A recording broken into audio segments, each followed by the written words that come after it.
अस्सलाम वालेकुम guys, welcome to my YouTube channel. आज की इस वीडियो में मैं आपके लिए लेके आई हूँ CS 201 के क्विज नंबर 4 का सोल्यूशन।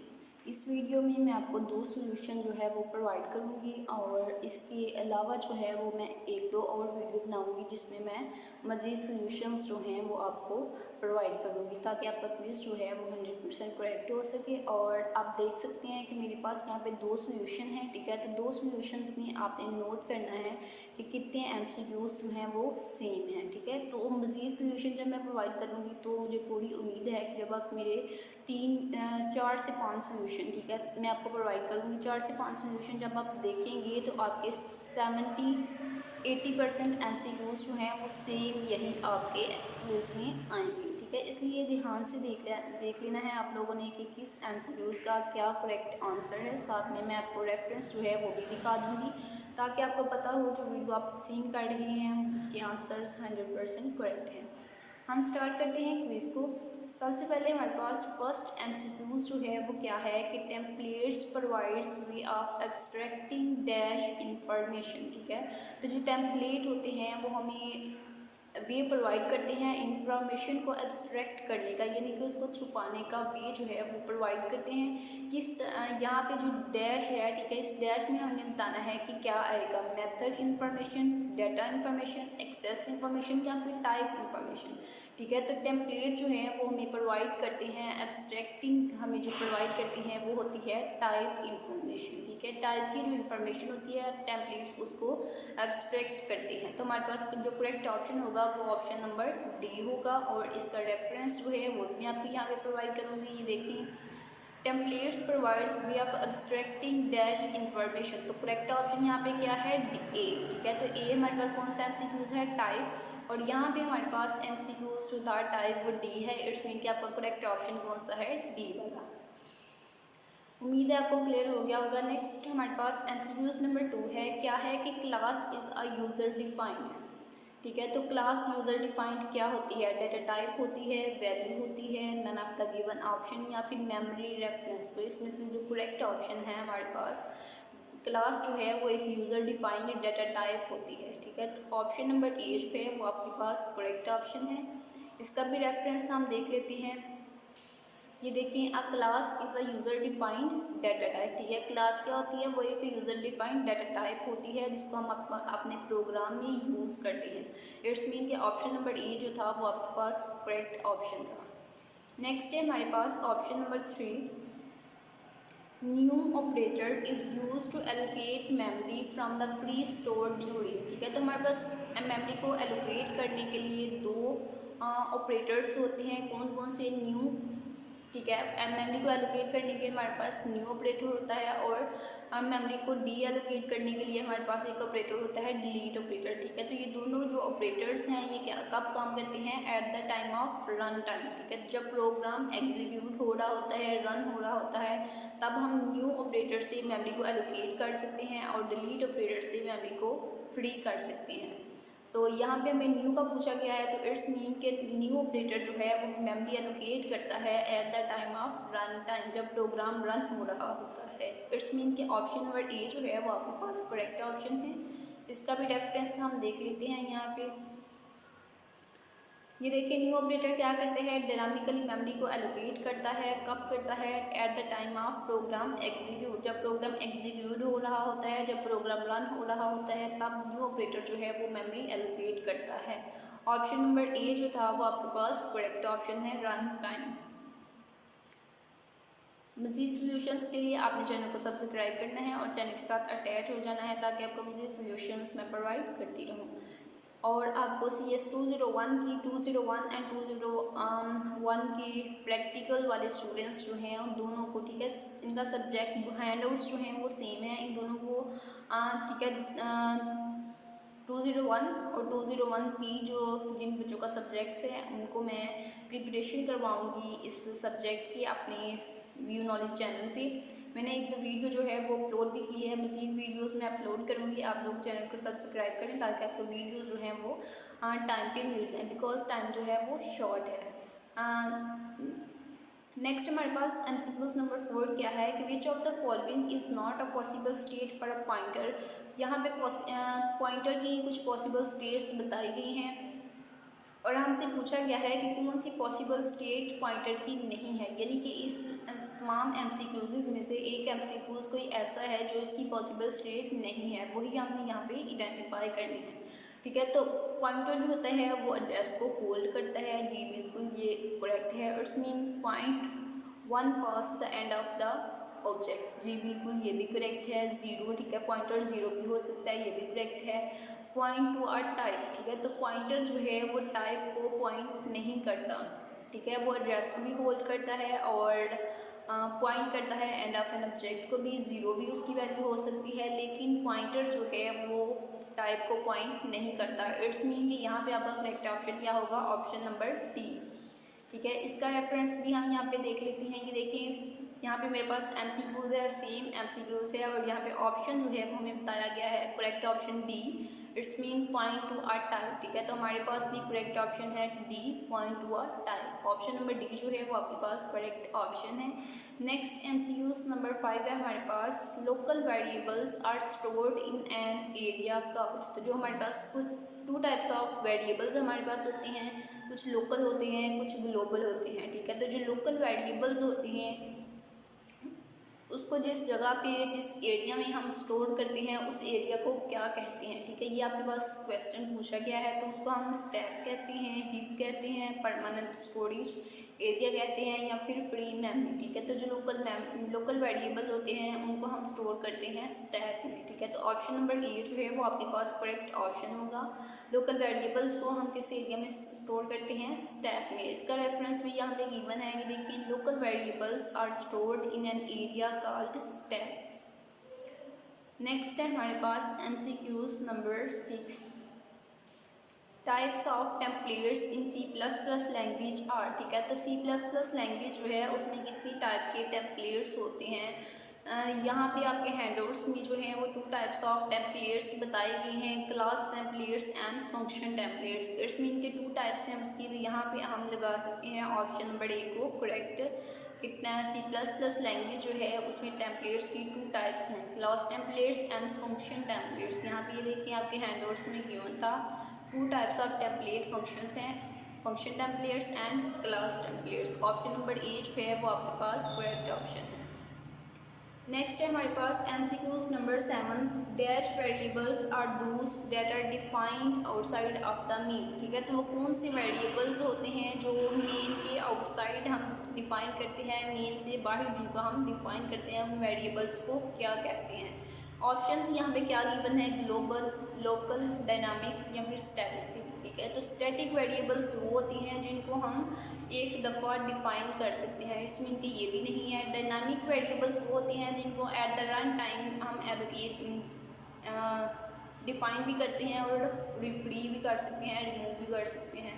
लोकल वेरिएबल्स कौन से होते हैं, जिनको हम मेन के अंदर इनसाइड हम डिफाइन करते हैं। ठीक है, ग्लोबल वेरिएबल्स कौन से होते हैं, जो पूरा होल प्रोग्राम जो है वो यूज़ करता है, इट्स मीन के मेन के आउटसाइड इनको हम डिफाइन करते हैं। आपके पास करेक्ट ऑप्शन जो है वो ऑप्शन नंबर ए है कि global variables are those that are defined outside of the main.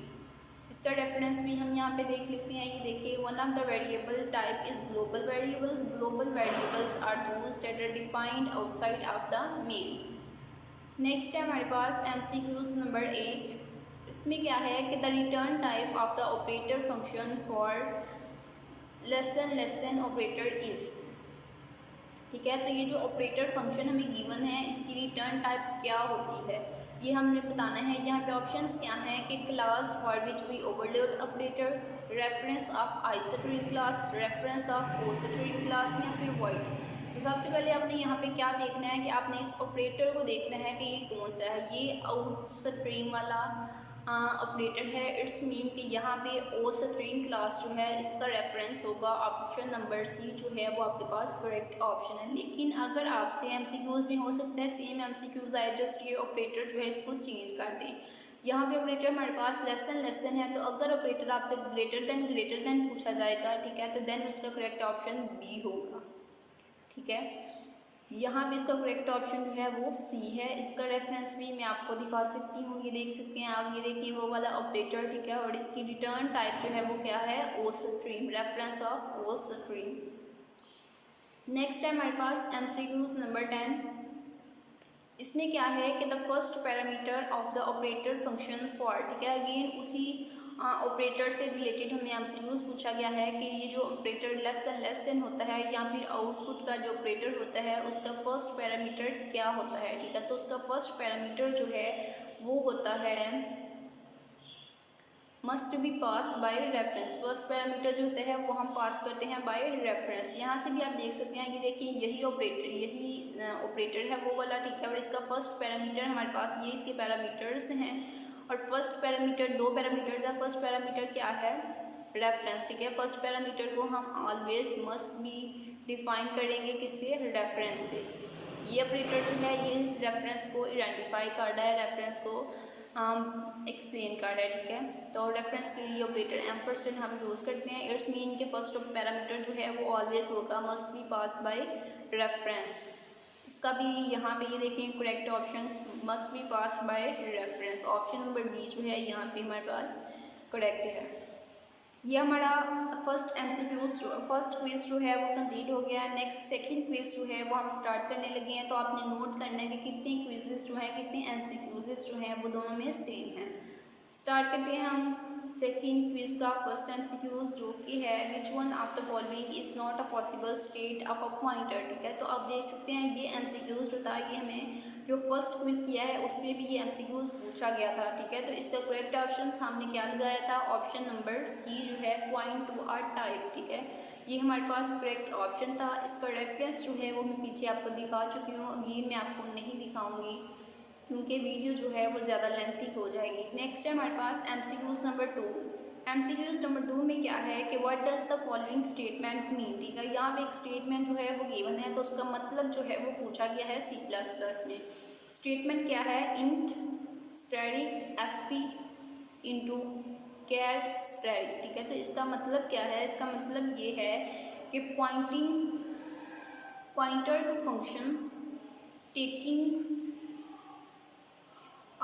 Char static argument and return and int, यानी कि फंक्शन जो है पॉइंटर टू फंक्शन, ठीक है। पॉइंटर एफ किसको, फंक्शन को रिप्रेजेंट कर रहा है, पी फंक्शन को, और स्टैटिक जो है वो पॉइंटर को, ठीक है। तो इट्स मीन क्या है कि पॉइंटर टू फंक्शन टेक कर रहा है आर्ग्यूमेंट कैर को, ठीक है। और रिटर्न क्या कर रहा है, उसकी टाइप क्या है, वो इंट है। इट्स मीन कि ऑप्शन नंबर डी जो है वो आपके पास करेक्ट ऑप्शन है।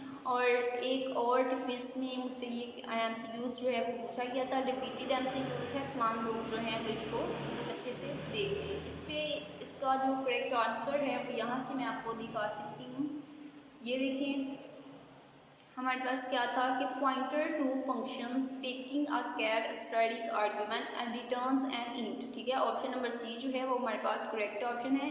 और यहाँ पे जो हमें ऑप्शन गिवन है वो है ऑप्शन नंबर डी। नेक्स्ट हमारे पास MCQs नंबर 3 है कि dash variables are those that are defined outside of the mean. Again ये रिपीटेड MCQs है। फर्स्ट टाइम क्विज में हमसे ये क्वेश्चन पूछा गया था, अगेन पूछा गया है क्विज नंबर 2 में। तो वहाँ पे इसका आंसर हमने क्या लगाया था, उम्मीद है कि आपको याद होगा कि हमने ग्लोबल जो है वो इसका आंसर लगाया था। ग्लोबल वेरिएबल्स जो होते हैं उनको हम डिफाइन करते हैं आउटसाइड ऑफ द मीन। इसका भी रेफरेंस मैं आपको अगेन नहीं दिखाऊंगी। नेक्स्ट है हमारे पास when an object of a class is defined inside an other class then, ठीक है। जब हम एक किसी ऑब्जेक्ट ऑफ अ क्लास को किसी दूसरी क्लास के अंदर, ठीक है, जब हम किसी क्लास के ऑब्जेक्ट को किसी दूसरी क्लास के अंदर डिफाइन करते हैं देन क्या होता है, यहाँ पे कुछ कंडीशंस बताई गई हैं। Constructor and destructor will be called simultaneously. None of the given option. Constructor of inner object will be called first. Constructor of enclosing class will be called first, ठीक है। तो ऑप्शन नंबर डी जो है वो आपके पास correct option है, क्योंकि यहाँ पे मैं आपको दिखा सकती हूँ। ये देखिए अगर हमारे पास दो क्लासेस हैं, ठीक है, ये एक क्लास है और ये हमारे पास दूसरी क्लास है। तो अब ये देखिए फर्स्ट जो है ये जो फर्स्ट वाली क्लास है, इनक्लोजिंग क्लास है, ये क्रिएट होगी तभी हम दूसरी क्लास में जा सकते हैं ना। ये नहीं हो सकता कि ये हम जो है डिफाइन करें ही ना और हम सीधा यहाँ सेकंड जो क्लास है, इनर क्लास है, उसमें आ जाए। इस तरह नहीं होता, ठीक है, क्योंकि हमारे पास जो इनक्लोजिंग क्लास है उसका हम कंस्ट्रक्टर जो है वो पहले कॉल होगा, फिर ही हम अंदर वाली क्लास में आएंगे और फिर इसका कंस्ट्रक्टर जो है वो कॉल होगा, ठीक है। तो यहाँ पे ऑप्शन जो है वो आपने करेक्ट लगाना है। कौन सा? ऑप्शन नंबर डी जो है वो आपके पास करेक्ट ऑप्शन है। इसको हम रिमूव कर लेते हैं और नेक्स्ट जो है वो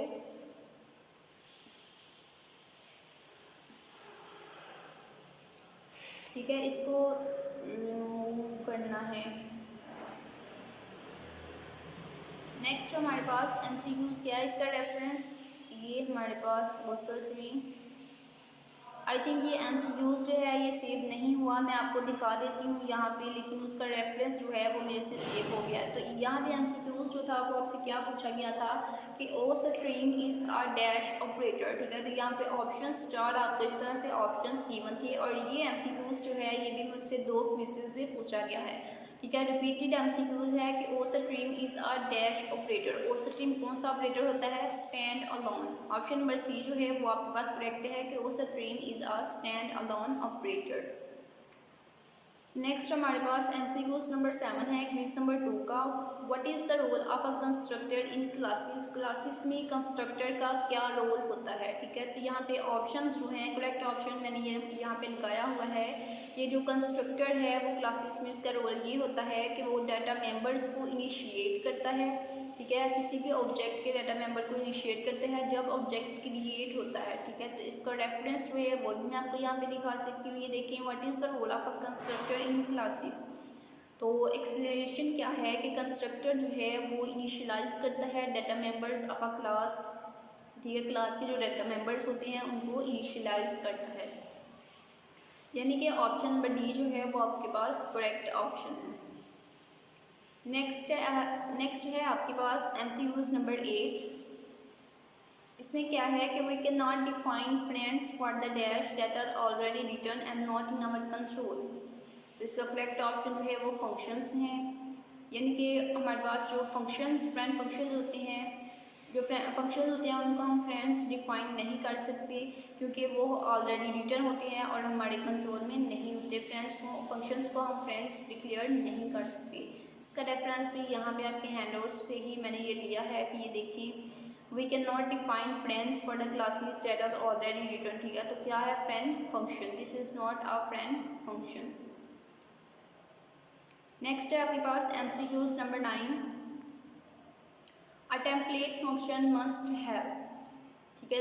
जो टेम्पलेट फंक्शन होता है उसमें कितनी आर्ग्यूमेंट्स होती हैं? यहाँ पे करेक्ट ऑप्शन हमने बताना है कि ओनली 1 आर्ग्यूमेंट होता है, 1 और मोर देन 1 आर्ग्यूमेंट्स हो सकते हैं, 0 आर्ग्यूमेंट हो सकता है, या फिर इसमें से कोई भी ऑप्शन नहीं है, ठीक है। तो जो करेक्ट ऑप्शन है वो ये है कि टेम्पलेट फंक्शन मस्ट हैव 1 और more than 1 arguments. Template function का एक आर्ग्यूमेंट भी हो सकता है और एक से ज़्यादा आर्ग्यूमेंट्स भी हो सकते हैं। ऑप्शन नंबर बी जो है वो आपके पास करेक्ट ऑप्शन है। इसका रेफरेंस भी यहाँ पे हम देख सकते हैं, टेम्पलेट फंक्शन मस्ट हैव 1 और more than 1 argument. Option number A जो है वो हमारे पास करेक्ट ऑप्शन है। नेक्स्ट है हमारे पास लास्ट वन एमसीक्यूज। ओ stream class is dash and not under our control, ठीक है। तो ओ स्ट्रीम जो क्लास है वो डैश है एंड हमारे कंट्रोल में नहीं है। तो यहाँ पर करेक्ट ऑप्शन कौन सा है? बिल्ट इन, ठीक है। ओ स्ट्रीम क्लास जो है वो बिल्ट इन है और अंडर आवर कंट्रोल नहीं है। इसका रेफरेंस भी यहाँ पे गिवन है, ये देखिए, o stream class is built in and not under our control, ठीक है। तो ये हमारे 2 क्विजेज़ का सोल्यूशन हो गया है। नेक्स्ट वीडियो में मैं मज़ीद 2 क्विजेज़ का सोल्यूशन जो है वो लेके आऊँगी। सेकंड वीडियो का इंतज़ार करिएगा। दोनों वीडियोस को देख के देन आप अपना क्विज़ जो है वो सॉल्व करें ताकि ज़्यादा से ज़्यादा एमसीक्यूज जो हैं वो आपके सेम हो जाएं और आपके मार्क्स जो है वो अच्छे आ जाएँ।